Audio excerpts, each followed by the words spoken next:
Joe is a 1959 graduate of the university. He also got an honorary doctorate here in 1996, I think it was. Could be. Anyways, I was giving him a test that didn't work. But I want to ask this question. What does Healy, Alaska, Fairbanks, Alaska, College, Alaska, and Napa Valley all have in common? Joe's made a difference in all of them. He's an incredible man who has helped the university tremendously over the years, whether it's in his philanthropic or his assistance with the College of Engineering and Mines, and more importantly, one of the most visible things is the Usibelli Awards for teaching, service, and research. Joe and the family have become very, very large supporters of the university, and we're very, very happy for that.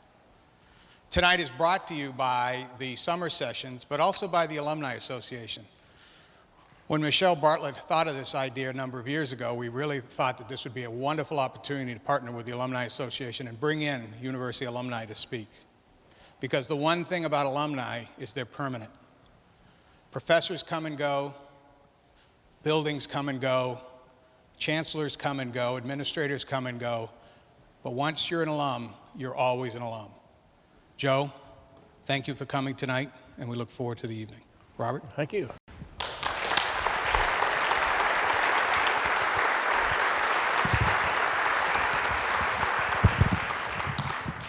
Well, on behalf of UAF Summer Sessions, I'm Robert Hannon, and welcome to an evening with Joe Usibelli. First off, the images that you're going to see this evening behind us were drawn from literally thousands upon thousands of documentary pictures that show Joe's family and his company. And his son, Rob Usibelli, did that task of winnowing it down to this wonderful representation you'll see tonight. So thank you, Rob. So Joe Usibelli, okay, so like what doesn't he do? That could probably be much more quicker assessment. I mean, think about it. The guy's a miner, he's an engineer, he's a designer, he's an entrepreneur, he sails boats, he flies airplanes, he scuba dives. I mean, it's amazing. So please, once again, a warm welcome for our guest tonight, Joe Usibelli.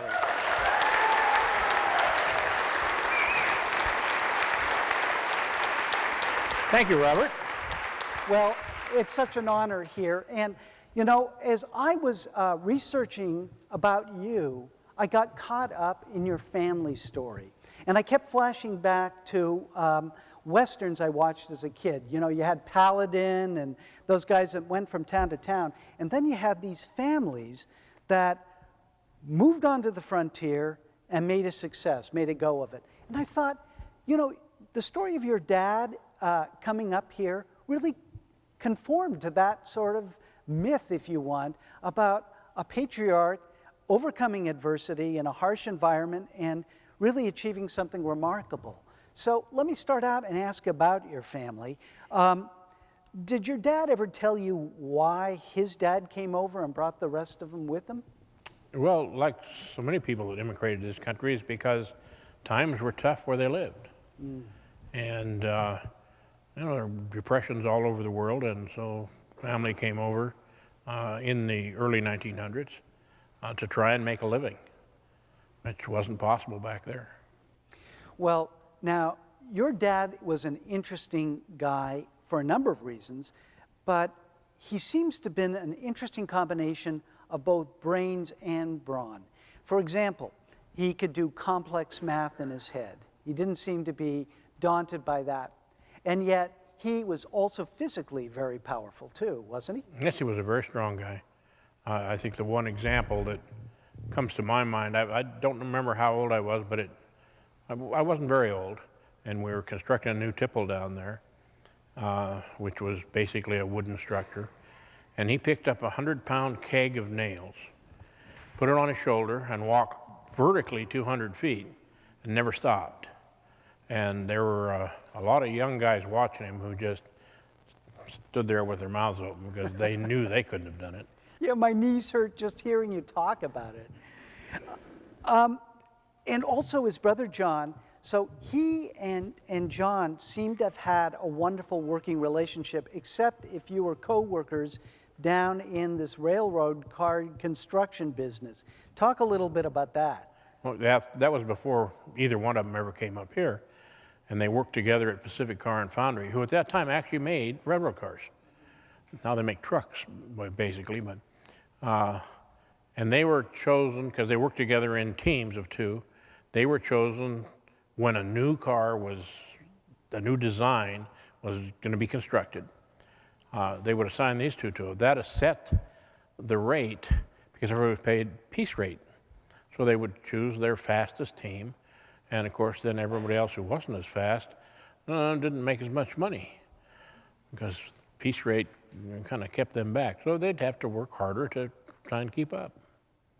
Well, also down in Washington, he starts his own company, the Rent and Fuel Company. Yes, yeah, he was sold, the only thing I know he sold was coal. Of course, at that time, coal was kind of the fuel of choice. Everybody used it. And unfortunately, his timing was terrible. It was right during the Depression.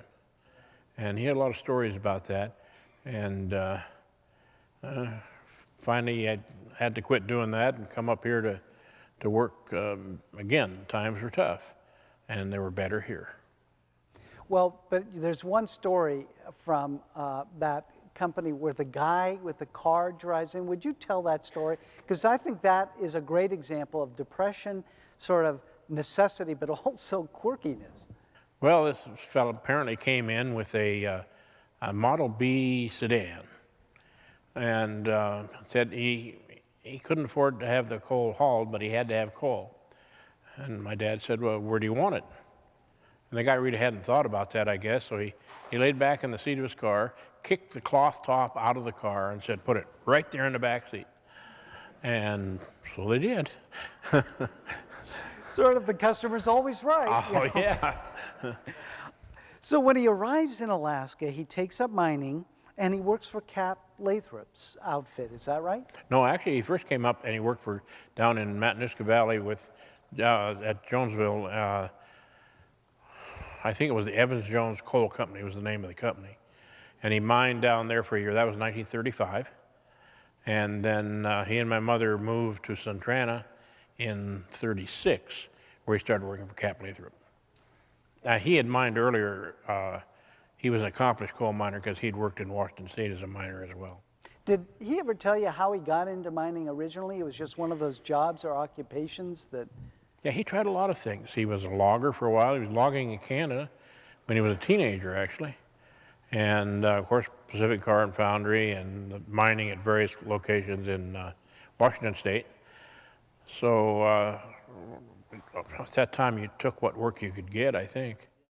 And then while he's working for Cap Lathrop, he injures his back. Is that right? Yeah, he actually was caught in a roof fall, underground mining, and fractured his back. And fortunately, didn't paralyze him or anything. So once he healed up, they put him back to work. And their policy then was, okay, we've proved he can work, so now we got to fire him because we don't want any continuing liability. But he was such a hard worker that they gave him a contract to cut timbers for the underground mine, which are used for roof support. And he had a truck, a little tandem axle GMC truck, and he just went around cutting timber in the immediate vicinity, supplied them to the mine, and that's how he got started with equipment. Everybody told him you couldn't possibly use a truck in that country, but it was the old bumblebee theory. If you don't know you can't fly, you go ahead and fly. Well, there's some wonderful shots of him and his brother working, and there are some that look a little tricky with the truck, but it looks like, hard workers and successful. Yeah, and you have to realize, of course, at that time there were no chainsaws, so it was all done by hand with a big a saw they called a misery whip, probably very well named, and yeah, they cut a lot of timber. So around 1941 or thereabouts, he decides to go into the coal business himself. Well, I'm not sure that he decided that so much as the government decided it for him because most of the coal at that time was going either to the FE company here in Fairbanks to run the dredges, or actually run a power plant that ran the dredges, and to the military base at Fort Wainwright, at that time Ladd Field. And they decided they wanted a second supplier. They've always had this prejudice to having two suppliers of anything. That way they can play them against each other. And so they arranged for him to get some leases on federal ground and a 10,000-ton contract in that first year. And he and his partner, Thad Sanford, worked together on that, had a small crew. And by that time he had a tractor as well. And so with that and a little equipment that Sanford brought in, they started mining coal, and we haven't stopped since. Last year was your best year, so from 10,000, what did you do last year in tons of coal? Something around 2 million. Yeah, I think you've grown a little bit since those times. I want to turn to your mom before we talk about your early life, because there's some wonderful images of her both harvesting game and running a garden. So it really was a frontier lifestyle. Oh yeah, they raised a lot of their own food. Of course, my dad hunted a lot. My mom was an excellent shot. She used to talk about with her .22 rifle being able to stand matches up on a stump and then light them by shooting at them. She seemed to enjoy that. I don't know that she did a lot of hunting herself, except probably small game. But my dad hunted every year that I can remember. So we subsisted on that. She used to make what she called boiled beef, but we all knew it was moose. Oh, what's in a name? Yeah. But they grew quite a garden. They had a very large garden, and of course the big thing was potatoes, because they lasted a long time. You could store them and eat them all winter. But in our discussions, you mentioned she had an artistic side to her as well. Yeah, in our family, we have it's an old journal, a bookkeeping journal. And I don't know where she acquired it, but this is when she was very young, still living in Washington State. And there were 2 pages that had entries, bookkeeping entries in it, and the rest was all her work, writing poetry, kind of almost a classroom. She had one where she listed the capitals of the states. Didn't have them all right, but, and did a lot of drawing. She was quite an artist. And she kept that up her whole life. She was an artist and a craftsperson, and it made her happy to do that kind of work. And I have a lot of her stuff, actually. And I was going to ask you, I mean, I know that the room up at the museum, the Rose Usibelli Berry room up there. Yeah, so it's actually the Roseberry Art Gallery. Art gallery? Yeah. And that, in a way, honors that artistic side of Yes, her. very much so. And I think, and I'm very much interested in art, too. I have no talent for it at all, but I appreciate it a lot. And I'm sure I got that from her, and I appreciate that a lot. Well, let's now, well, actually, before we turn to your early life, I'm wondering if you could give a picture about what your earliest memory was of that particular time. Well, you know, I've thought about that, and I have a lot of memories. Of course, I played outdoors all the time, and a lot of memories about that, and all the kids, other families of miners at Centrana. And then, of course, in winter, we all went to one school, one-room school, and 8 grades, usually somewhere between 10 and 15 students total in all 8 grades. And I have a lot of memories of that. A little chaotic at times, but I got a heck of an education from it. Yeah, I was going to say, it's the classic, what you hear about is a one-room schoolhouse. And was that confusing at all? I didn't find it confusing, but I didn't know any other way. Yeah. And of course, when I did my lessons, then I was listening to the other kids when they were reciting their lessons, and so I think it accelerates your education. Well, it might be because you went into college at 16 years old, so you must have been a little accelerated there. Well, I started a little early too. But at that time, if you were 6 by the first of the year, you got to go into school. So I started in my birthday, December 28th. So I made it by 3 days. And so I started when I was 5. And then I did the 2nd and 3rd grade in 1 year, mainly because I was the teacher's pet. And I enjoyed that a lot. Yeah, what's not to like? Yeah. And so I graduated from high school when I was 16, which has its pluses and its minuses. Yeah, I'm sure.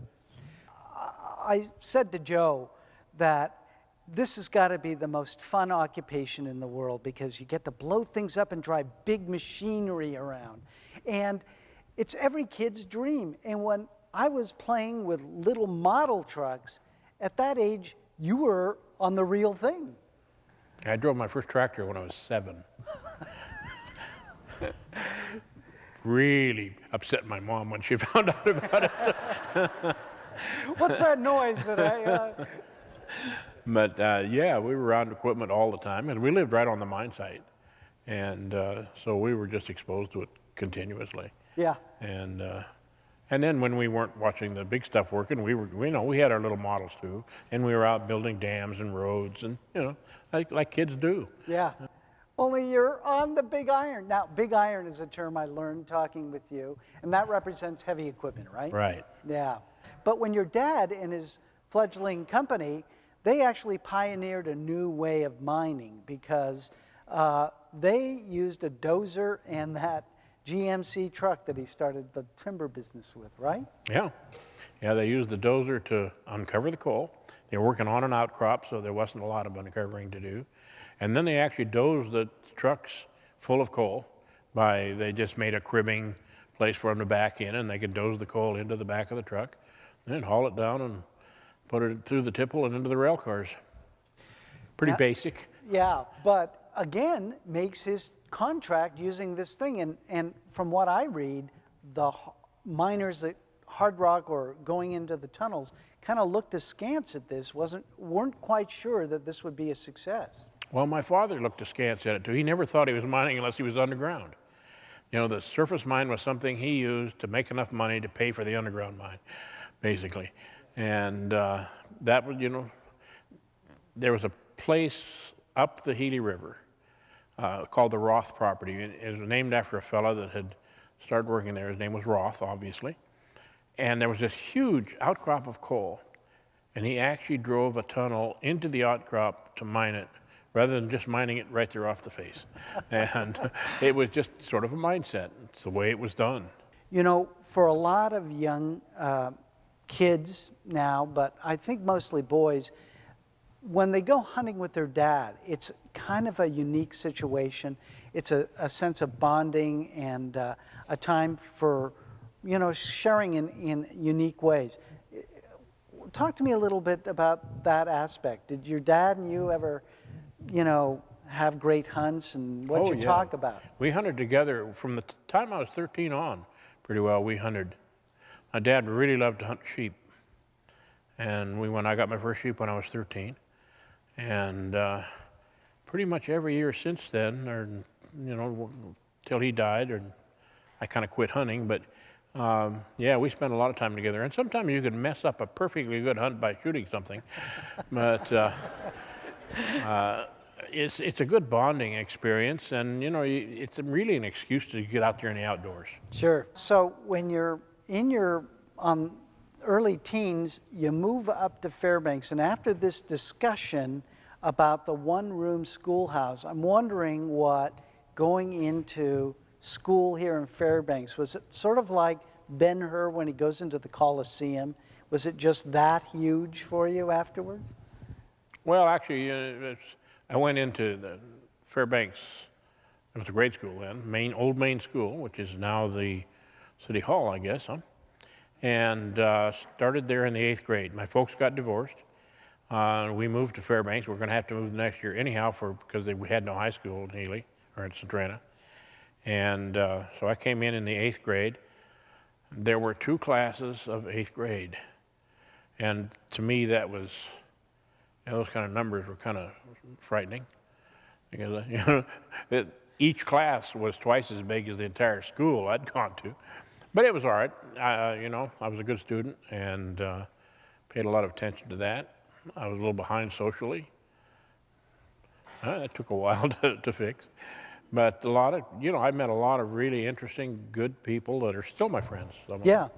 And so there's an important social connection that you make when you come up here to Fairbanks. Yeah, it's much different. The other thing I did is I joined the Boy Scouts. And so I had a real good group of fellows of my own age. And that was an excellent experience as well. Yeah, scouting is another important kind of bonding experience, and I was going to talk about that element of with your peers learning new strategies, techniques, skills, and doing it together in a group. Was that enjoyable for you? Oh, very much so, yeah. We had a good time. A little too much meeting time. I never have been good at meetings, but we spent a lot of times in the outdoors, and we, learning, like you say, a lot of new skills that some of which I had from living out there, but a lot of perhaps more formalized than what I'd done. Found out some of the things I was doing wrong. Well, moving on now, because you enter, and it wasn't UAF then, it's just UA at that point, right? It was the You're whole 16 thing. years old. Mm-hmm. That must have been eye-opening. Yeah, I learned some things there perhaps I shouldn't have learned. Well, we'll find out about that. Oh, no, you won't. No, it was what I moved into the dorm, which was, of course, a totally new experience for me. And again, met a lot of good friends, and some of whom I still are friends with. Well, now, you eventually earn a degree in civil engineering. That's right. Was there ever any doubt in your mind that you'd be doing some kind of engineering work? No, I always thought of myself as in engineering terms, I think. My dad always said I should be a scientist. And I'm not sure exactly what he meant by that. I'm not sure he quite understood what that meant. But I wanted something a little more nuts and bolts than that. And so the civil engineering was the program here at that time that best fit what I was interested in. And still use some of those skills today. Oh, I'm sure. You mentioned when we talked earlier, there's an aspect about looking at problems as an engineer that's pretty useful, it sounds like. Yeah, I think problem solving was something I learned a lot through the engineering program. And I had some really excellent professors. Very small department. My senior year, there were 4 of us. We just went from class to class together. It was just a wonderful experience. I was also in ROTC, and I was on the rifle team.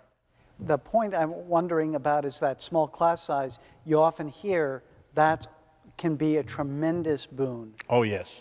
Yeah, that kind of one-on-one or one-on-4, as the case may be.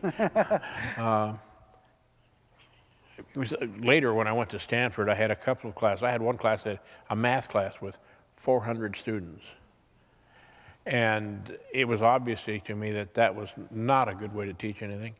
Never got a chance to talk to the professor at all. He'd stand up and lecture for an hour, and then you would go with TAs for the rest of the work. And it was so impersonal, and I'm not sure I really learned anything there.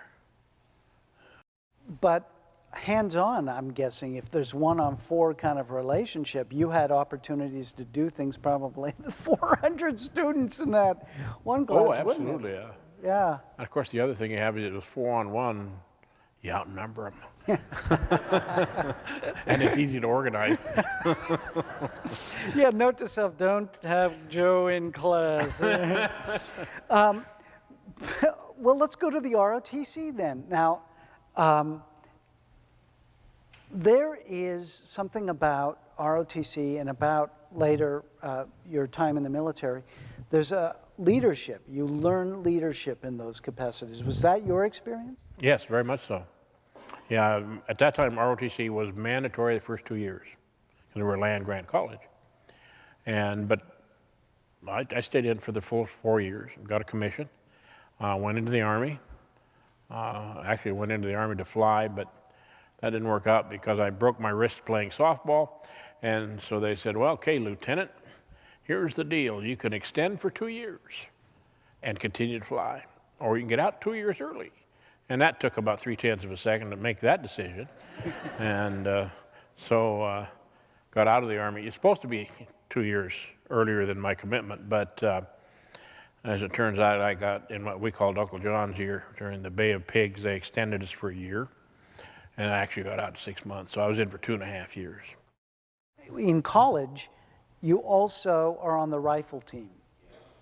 And that's kind of an interesting sport because on the one hand, it seems to be a good marksman. You've got to have incredible concentration, stillness, poise, and yet you're part of a team, so there's camaraderie. Oh yeah, a lot of camaraderie. And we traveled a lot. You know, we were kind of at the beginning, and they'd had a rifle team for years, but we were sort of the first team that did a lot of travel. Traveled all up and down the West Coast, shot against the Army, beat the hell out of them. Oh, not so smart for a future. But anyhow, yeah, it was really good. And it's the only sport I ever participated in, really, and I kind of chose it because you can lie down and do it. Oh, my mistake with tennis. What was I thinking? Well, and the last part about your college career that I think is remarkable and unique is that you not only get married, you start a family. Yeah. Yeah, my junior year, got married, had a child, went into the Army with a child, had another, and so anyhow, it was all part of the whole thing, the growing up process that sometimes we do very fast. Well, I remember when my first child was born, nervous wreck. I remember when trying to graduate, nervous wreck. You know, you in these images look poised, ready. You seem like you took it all in stride. I never worry, never have. I've got this philosophy, which I state to anybody who'll listen, that there are only two things you can worry about. Things you can do something about, and if so, then just do it. Don't worry about it, do it. And things you can't do anything about, so what's the point of worrying? So I've kind of maintained that philosophy through most of my life, and it has worked well. So I don't know, sometimes it's ignorance, I think. You don't know that there's a problem, so you just don't worry about it. Yeah. Well, it seems to be working for you. So far. Yeah. Well, okay, so now you joined the Army. You're commissioned as a second lieutenant right out of college. And as a second lieutenant, you're leading guys right off the bat. Is that right? Well, first I went through Armor Officer Basic, because at that time there was no flying branch in the Army because the Air Force wouldn't hear of it. So you had to have a basic branch. So we all had to go into something, infantry, artillery. I chose armor because of the big iron again. There you go. And I went through that at Fort Knox. Was in a cavalry company for a short time and then went to flight school. Then when I got out of flight school, I was sent to Fort Lewis, Washington, 4th Infantry Division, and Tank Battalion. And we had a lot of fun roaring up and down Fort Lewis in our tanks. Okay, so I'm thinking, you know, it's similar to big iron, but you got a big Hurricane gun on it too. What were the differences between driving a Cat and driving a tank? Tank's a lot faster. No, a lot of the same things apply. It's just it's a piece of machinery, and you have to understand it. I've never had a problem understanding machinery. Yeah. And once in a while you go out and be able to shoot the big gun off. Not very often, but often enough. And then you mentioned about being trained as a pilot. So that was a complete disconnect, because I'm thinking the Army is working on some secret tank that flies. No, it was a disconnect the way I told it to you. Because in college, I actually took flight lessons under the auspices of the ROTC, which guaranteed me to go to flight school in the Army.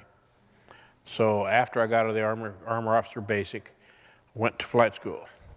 And that's when I broke my wrist and basically washed out of flight school after I had 1 hour of training left in the basic course. Oh, man.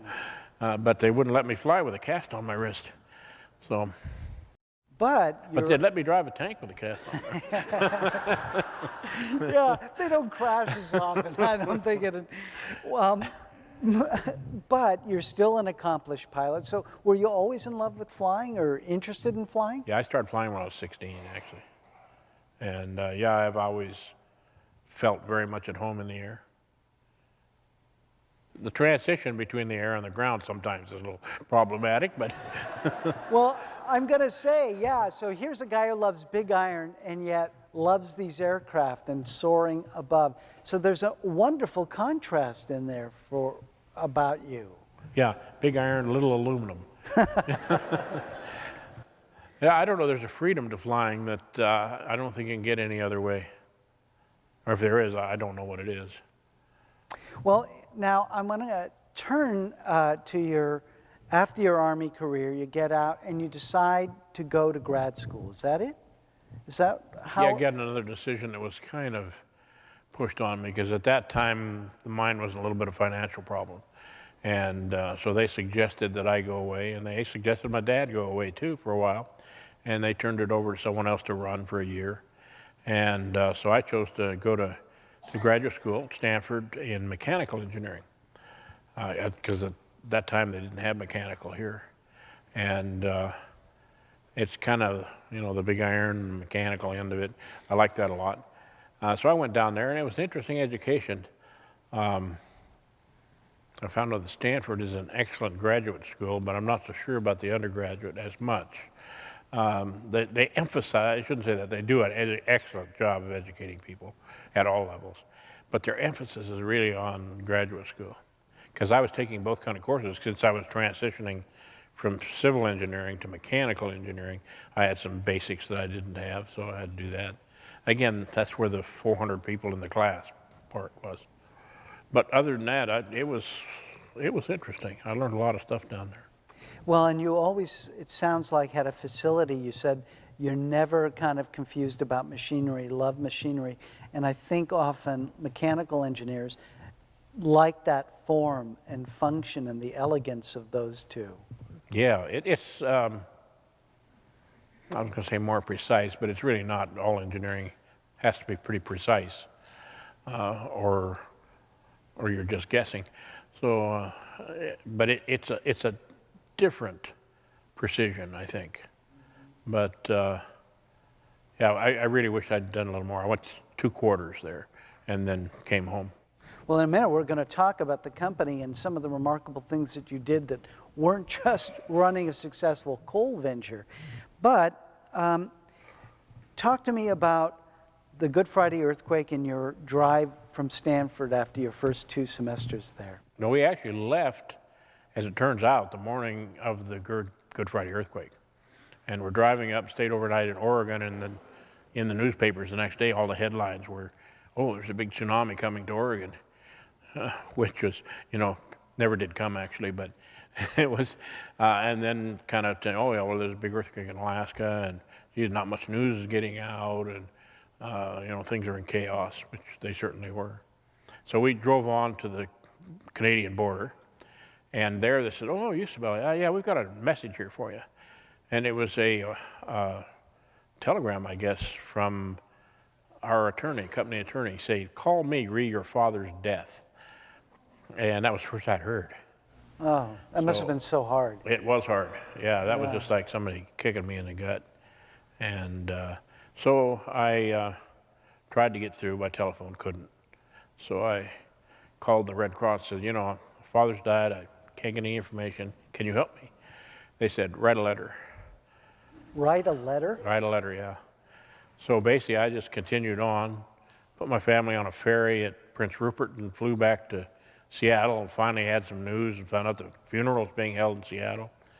So I went down there, my family went on to Juneau, where my sister was, and then I rejoined them there after the funeral. Well, It's such a difficult time when any parent dies, of course, but it must have been doubly sort of difficult, I think, because suddenly everybody's looking at you to take care of the company as well. That's kind of a scary thought, isn't it? Yeah, I hadn't thought about it that way at the time. yeah. Well, I felt that I was prepared. I wasn't, by any stretch of the imagination. But I had some things going for me. You know, we had an ongoing operation. By that time, it was financially in a little better shape. Had a whole lot of really, really good people that knew exactly what they were doing. And so I just kind of pretended to know what I was doing and let them carry the show. I still find that's the best way to do it. Well, but you must have been, obviously, earlier in your life, problem solving, leadership must have come to the fore here. Or did they? Yeah, they did, but it took a couple of years. You know, it took me, it was 2 years. I should apologize to everybody that ever worked for me for those 2 years, because I really didn't know what I was doing. But I learned quickly, and so after that, I felt pretty comfortable with it. So give us a picture of what Usibelli coal mine was like when you started up as the president. Well, it was a lot smaller than it is now, but a lot bigger than when my dad started. We were mining at that time, I think, about 300,000 tons of coal a year. We had bigger equipment, more equipment, but the one problem that I ran into was that we had a lot of old equipment. That's one place my father and I disagreed. He always thought, okay, if something breaks down, it's cheaper to fix it than replace it. And my argument was, well, yeah, that's true, but now you've still got an old, worn-out piece of equipment that you're just going to have to continue to fix and fix and fix. And so it was rare for him to buy anything new. He would buy it new, got a fleet of trucks, Big Mac trucks, because he could see that with the bigger trucks, he could be more efficient. So that was good. But tractors, he would have kept the same tractors forever, I think. But so that's one of the things I started, was phasing in new equipment, new, more modern, bigger equipment. And that's kind of still our philosophy. Mm-hmm. And really big matters when you're hauling coal, right? Yeah, if you can do more work, with each person can produce more, then you can continue to grow. Otherwise, you become static. But everybody up here in the north recognizes that winters aren't really kind to machinery. So you guys have to still nurse a lot of these things along, I'm thinking. Well, you know, if you're running them constantly, it's not that bad. It's when you have to start and stop them. You know, if you shut them down for the night and start up again the next day, and they're soaked with cold, and then things tend to break. But you know, you keep them running. That's a much better way to go. And then the other thing was, we always had a lot of buildings so that when we had to shut things down, we could bring them inside, keep them warm. Yeah, I want to talk about this shop. On the tour of your company, I'm so impressed with so many people, but that shop is amazing. And you designed pretty much that shop. It can handle any piece of equipment, and you can manufacture parts from scratch, right? Yeah, when you're out on the end of the supply chain like we are, you find that you have to be pretty self-reliant. And you think, you know, it's the same pioneer kind of thing. You know, when we were just down at Skagway and thinking about, you know, that's all built on the days of '98, the big gold rush, which was pretty much a fiasco. But you think about those people coming across and how self-reliant they had to be. You know, if you don't have it, you've got to make it, or you find it, or because you can't just walk down to the store and get it. And that's kind of the same way it is for us being out. I mean, and it's become a lot better than it used to be. But sometimes you just can't get things because the delay is too long. You can't afford to have it shut down that long. So you have to repair it as best you can. Sometimes it involves making the part yourself. So there's where your engineering, I think, love must have come in, is you have to think. I mean, I put up a little shed, and it's pathetic. But I mean, you have to really know what you're doing when you put together a shop like that. Well, we were moving locations to the new area, and I just kind of thought, okay, what do we need? What did we have that we have to duplicate? What did we not have that we should have? And can we do it all in one building? Which we did. In our offices, our engineering department, all warehouse, the entire shop area, it's all under one roof. And that makes it pretty efficient. We've kind of outgrown a little bit. I didn't get the end door big enough, so we've just finished making it bigger. Yeah, it's huge. That's one big door. Now, the other thing I learned on that tour was that you wrote the software for this automatic inventory system that you have there. And I guess inventory with an operation like yours is pretty important. Yeah, I did a lot of programming in those days because it was early on in the computer revolution. And so one of the things I did is come into the university here and take some classes and designed our payroll program, designed our inventory program, which tied together, by the way, and almost all the computing stuff we did was done with stuff that I originally designed. We've moved way beyond it since then. Yeah. It's all canned programs or specially designed programs. I don't think I could work in today's environment with the newer computers. Oh, with enough caffeine, you sure could. Well, I could. I've seen those. I could try. But I guess the other thing, though, is writing code is like learning logic and elegance of expression. Again, do you think if you'd entered college 20 years later, would you have gone into computer engineering or some sort of software? Quite possibly, yeah. I enjoy it a lot. I mean, it's a study in pure logic because the machine is going to be logical. No matter, it'll do what you tell it, not what you want it. And so you learn to, and you write programs by writing them and trying them, and they don't work. And then you go back and say, oh, okay, where did I screw up on this time? And I wasted an awful lot of paper perfecting programs. But that's the way it works. And it's trial and error in some cases. Well, from software, I want to go to the really big hardware. Because you have an incredible fleet of really big trucks. Yeah, unfortunately, there's not a thing anymore left that I designed, I don't think, down there. Well, what about that tailgate that you designed? No, I didn't design that. Actually, one of our welders designed that. Really? Yeah. But it's bought by Caterpillar and now used by Caterpillar. They paid us a pittance to be able to sell it.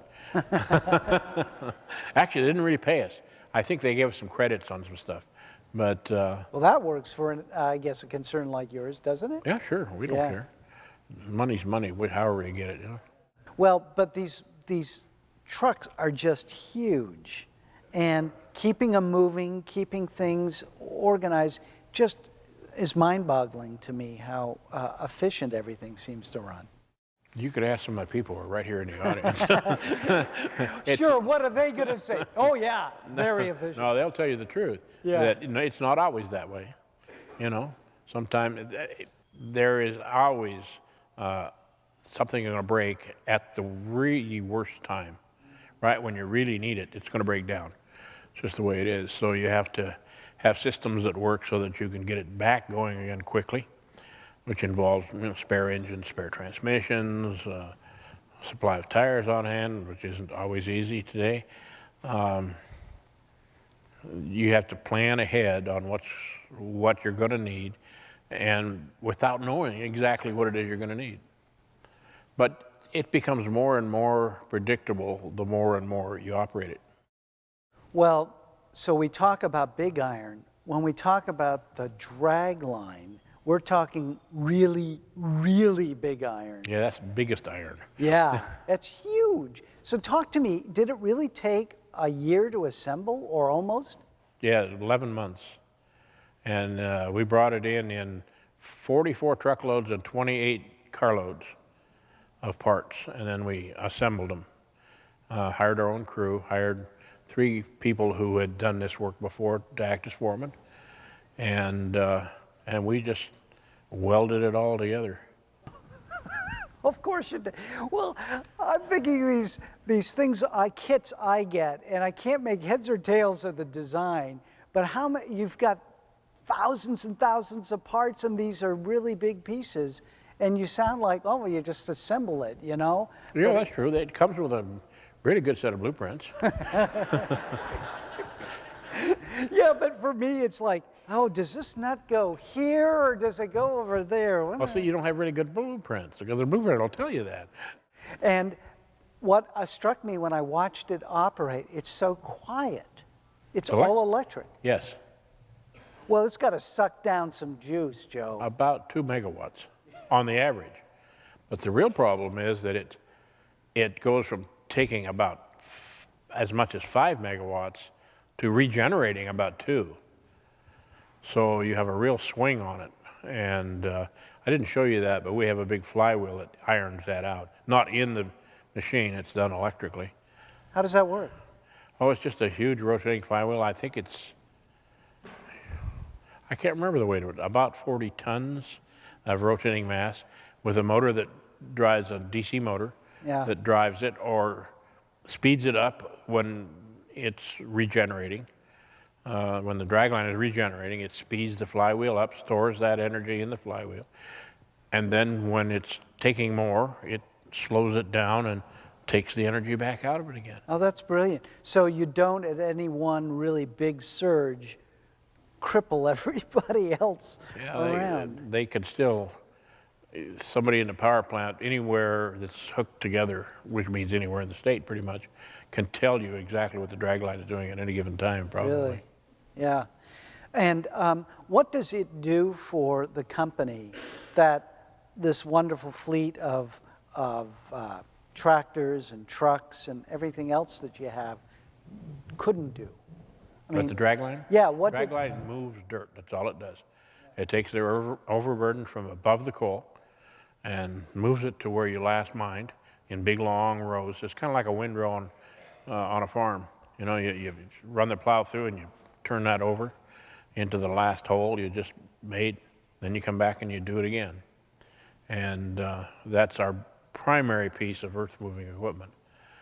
And it does it very inexpensively. And what you just said kind of leads me into my next section, and it has to do with land reclamation, because you're taking dirt and moving from one area to another, and kind of talk to me. The company goes into land reclamation before there are any federal regs requiring it. Is that right? Yeah, we started in 1971 actually. Okay. And we're fortunate enough to find a fella. Stan Weston was his name. He was formerly a farmer in British Columbia. And he had moved into reclamation, did a lot of the design work for seeding of dams and waterways and stuff in Canada. And we hired to come up, put in some test plots to try different seed mixes. And so we've done basically what he started for us. He's since died, but we still do it today. We put in a mixture of seeds every year. Well, the first thing we do, of course, is once we're done with the mining, or as we progress with the mining, we recontour everything to its approximate original contour. And then we go in and seed it. And we put seeds in there that will germinate very quickly, get a quick cover going, that will put down deep roots or wide roots, or you know, it's a mixture of anywhere from 8 to 15 seeds that we put down. Also fertilize it, and knowing that what we're doing is temporary, because the natural growth will reinvade, and so we put things down that aren't going to choke out native plants, because we really want the native stuff. And if we could find the right seeds that are native, we would use those. And then ultimately we come in and plant willows and spruce, and so get it back growing like it used to be. And I'm wondering, the sense, you know, you're married to the poet laureate of Alaska. So Writer laureate. Writer laureate. Yeah. Okay. But the fact is writers often talk about a sense of place. But it seems like Usibelli Coal has that pretty much in spades already. Well, you know, most miners are like that because you're working in a place and living in a place for a long time. And you become one with the place, I think. Or it becomes one with you, I'm not sure. Yeah. But yeah, the place we live is really, really important. Well, coming around full circle, you've just had your best year ever. Project out. What does the future look like? How far out? That's the question. You're a company. How far out do you project? I mean, what do you think about? Well, we plan in precision for many years. You know, we're just about to move into a new pit that we will be in for probably 20 years. And we have enough coal on our leases for 400 years. 400? 400. So, you know, we're not going anywhere anytime soon. We still think we are the best source of energy you're going to have. If you took that as being the oil and gas reserves, that table of the state of Alaska, the stage would be the coal. That's the proportion it is, the amount of energy that's available. So we plan on staying around for a while. A lot of people are really hoping to put us out of business, but that's another lecture entirely. Yeah. Well, yeah, we'll save that for a different night. Yeah. But it occurs to me, too, that just like you're talking about land reclamation, Usibelli Foundation, the family, has invested heavily in its communities up and down the state and with education, obviously with the university. What's driving that? Don't you? Well, I guess, yeah. Yeah, we each do what we can. It's our home. And there are a lot of people in the home that need help, so we help them. You know, we're very strong into supporting education, social programs. The university is one of our big ones. And you give back, you have to. Either that or you're not doing it right. Well, think about the scholarship fund named after your dad, the gallery named after your mom. It strikes me that both of them must have believed deeply in education because obviously you, your sister Rosalie, your family, big boosters of education. Yep. Is that a legacy, do you think, coming from your... It is, and it's because of lack of it. My father only went through 3 grades of school, and it bothered him his entire life that he hadn't had more education. But he was one of the best educated people I know. He just learned it the hard way. My mother went through 8 grades, and she firmly believed in education. I was the first person in my family to go to college. And, you know, and I think that emphasized that, yeah, it's totally necessary. Everybody needs education, and we have to do what we can to further that. Well, Joe Usibelli, what an honor to talk with you. I want to... Oh, the honor is mine. Oh. And besides, I came for the ice cream. You see, you always had your priorities right. I want to open up the floor now for questions. And Jake, I know you have the microphone, so there's a microphone down there. If you'll come down and ask your question, or if you can't get to it comfortably, I'll try to summarize it so that everybody can hear it. So, any questions of Joe Usibelli? Boy, we must have been eloquent, huh? I think they're still digesting that drag line, you know. It takes a while. Okay, I see a young person there. Did you drop the drag line? Oh, did I design the drag line? No, did you drop it underwater? Or did Drop you it not have any underwater gravel for, like, pits? Gravel pits, you mean? Did you have gravel pits? Gravel pits. So when you were growing up, did you have gravel pits? Yeah, I used to go swimming in gravel pits. That's what we thought they were for. But yeah, you see drag lines here around Fairbanks. A lot of the gravel that's used in this area is dug out by drag lines underwater. We don't mine underwater, however. All ours is done on the surface, in the dry, unless it's raining. And, but ours is so many factors bigger than the drag lines you see around here. Well, let's see. I used to have this analogy. If you could sit in the middle of the Rose Bowl with the drag line, you could dig out all the bleachers and dump them on top of a 150-story, or I mean, 150 feet high, anyhow. So that's and reach from one spot, reach the entire Rose Bowl. So yeah, it's rather large. It weighs over 2,000 tons. Does that answer your question? Yeah. Oh, okay, good. No one else? I often wonder what happens to the big tires that are on your trucks when they wear out. When they wear out, you know, that's a good question. I wish there was some way we could recycle them, but I don't know of a way to do that.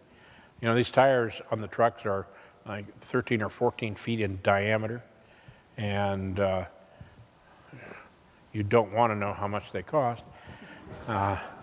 And so we hope they last a long, long time, but they don't. They wear out like any tire does.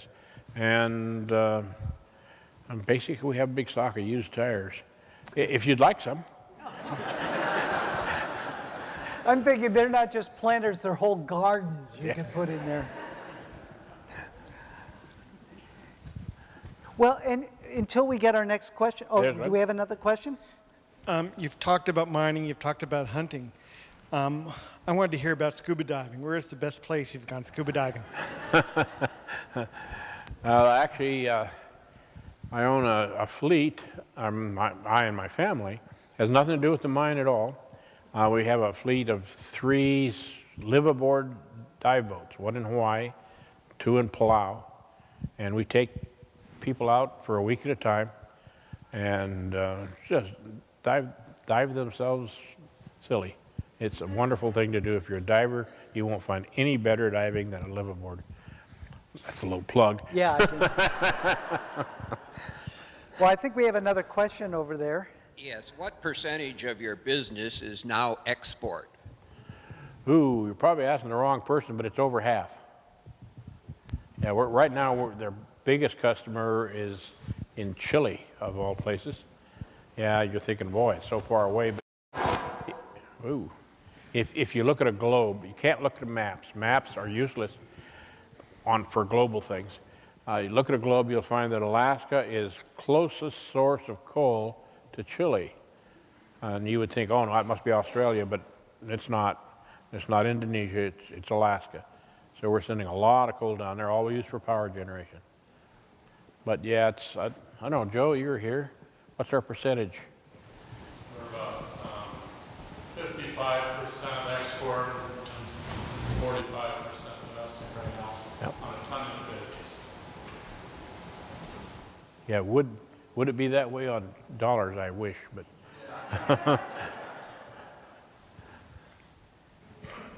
Any other questions? You know, until we get another one. And what's remarkable to me about the drag line is it moves, but it doesn't roll, it walks. Yep.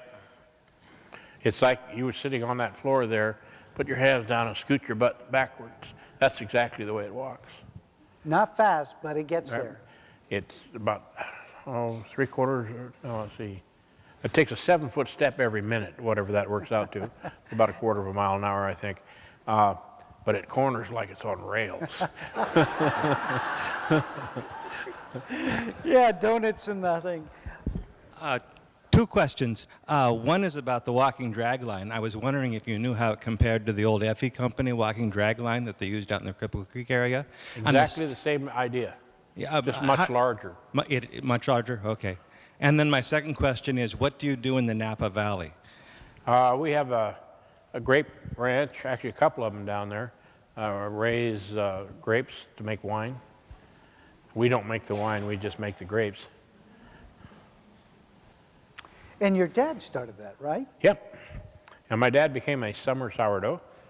He decided that he'd had enough cold weather, so every winter he'd head south and kind of leave me in charge for part of it, which is why I didn't feel totally uncomfortable. And of course, that was, at that time, that wasn't our busy time of year. Our busy time was in the summer when we were stripping. And so then all we were doing is producing coal. And he would go down and he bought us a grape ranch. It wasn't a grape ranch there. It had exotic birds and walnut trees and prunes. And very quickly started switching over to grapes because it's a much better business. Yeah, and I bet you that neck of the woods got, you know, that was before California wines were right up there in the world category, right? Yeah, when he started there, there were 25 wineries in the valley. Now there are over 400. Wow. So, yeah, it's changed a lot. Well, smart guy. He knew what to get into. He was a smart guy. Yeah. Very smart. All right, any other questions? Yeah, here, I'm Joe Scott. And what wonderful corporate citizens your firm has been for many, many years. Lots of arts and social groups in our state have appreciated your philanthropic gifts, and you deserve great honor and thanks for all that you've done to so many groups. Thank you, Joe, particularly.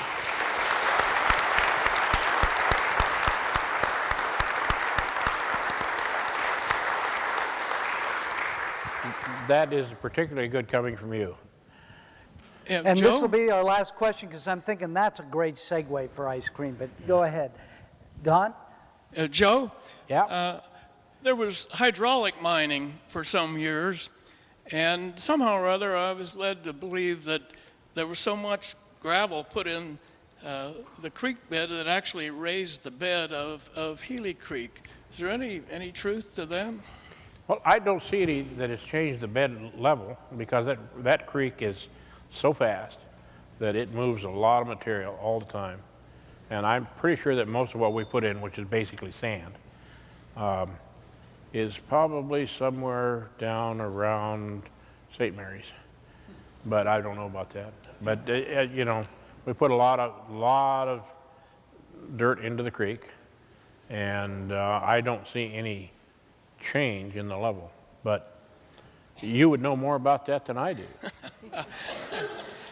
I have another question. There was a little bit of gold associated with the coal, and at one time you ran a wash plant. Yeah. And again, these are vague memories, I think, of things I heard from Doug Cope, that when they were washing the coal, they actually washed out a little bit of gold. Yeah, there was a little gold in it.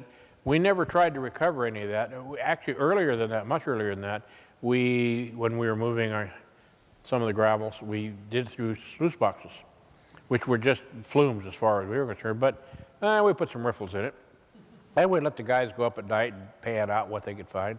And there wasn't much, but it was enough to keep them interested. And then the welders always vied for the job of the pipe that fed out, actually it was half pipe, that fed out of the wash plant. They always wanted to go up and weld on that, and then we found out, well, they were finding nuggets in the cracks in the pipe. But again, it wasn't much. The feds came along and said, oh, you got to take those riffles out of the sluice box because you're not licensed for gold mining, so you're not allowed to do that. So it just went on out down to the river. That was, you know, the usual federal broad-mindedness. Well, Joe, thank you so much for spending the evening with us. And It's been a lot of fun, it really has. yeah, thank you. And let's a round of applause for Joe Usibelli.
was thinking.